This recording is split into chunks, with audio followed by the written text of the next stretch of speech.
నమస్తే పీపుల్, ఎట్లున్నారు? నేనైతే మస్తున్నా. వీకెండ్ వస్తే ఏదో ఒకటి స్పైసీగా తినాల్సిందే. అయితే చికెన్ మటన్కి కొంచెం బ్రేక్ ఇద్దామని ఈ మధ్య మేమైతే ఎగ్స్ మీదకి దాడికి దిగిపోయాం. అయితే లాస్ట్ వీక్ మేము చేసుకున్న ఎగ్ కోర్మా రెసిపీని మీతో షేర్ చేసుకుందామని ఈ వీడియో కూడా తీసినాం. ఇంకా స్టార్ట్ చేద్దామా? First ingredients.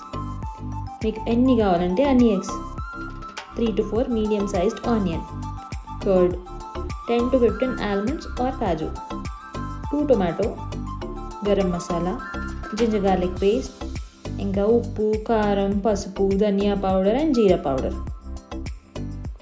ఇంకా ప్రాసెస్ ఏంటంటే ఆనియన్ని సన్నగా కట్ చేసుకోండి, వాటిని మంచిగా బ్రౌన్ కలర్లోకి వచ్చేదాకా ఫ్రై చేయండి.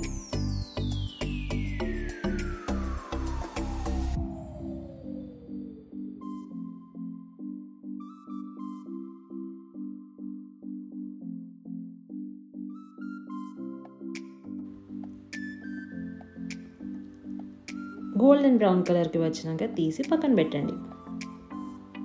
తర్వాత ముందుగా బాయిల్ చేసి పెట్టిన ఎగ్స్ని పీల్ చేసి లైట్గా కట్ చేయండి.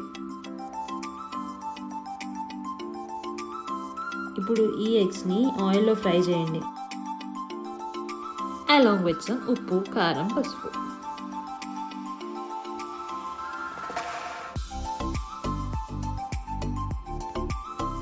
ఇప్పుడు ఇవి చూడడానికి యం కనిపిస్తాయి.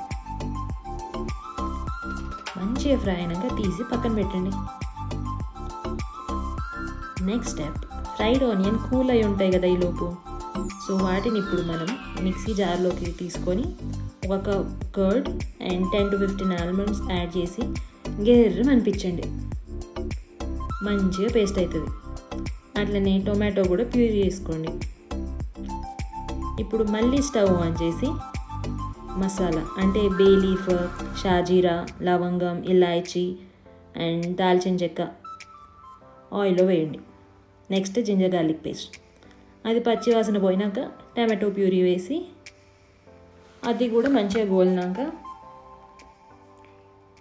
ఈ ఫ్రైడ్ ఆనియన్ పేస్ట్ని వేసుకోండి.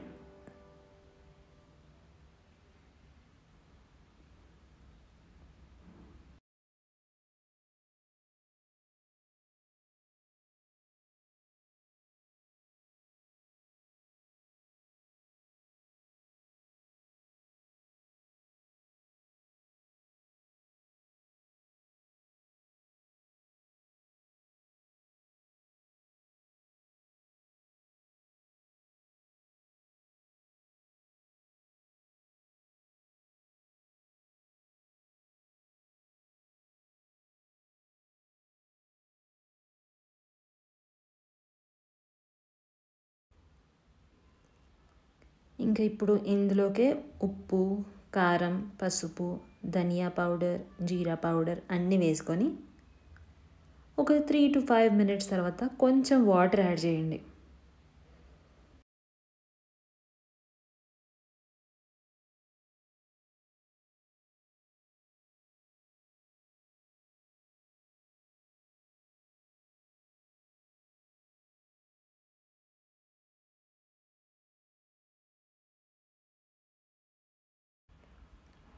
మళ్ళీ ఇప్పుడు కొంచెం ఇట్లా ఆయిల్ పైకి వచ్చే టైంకి ఈ ఎగ్స్ని వేసి ఒక 10 minutes ఉడకబెడితే మన ఎగ్ కోర్మా రెడీ. దీన్ని నేను కసూరి మేతితో గార్నిష్ చేసుకున్నా. And now it's ready to serve.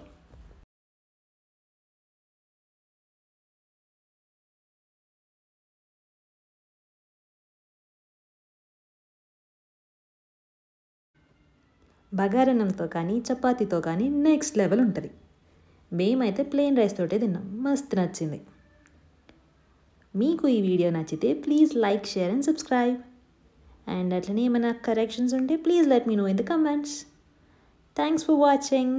Bye.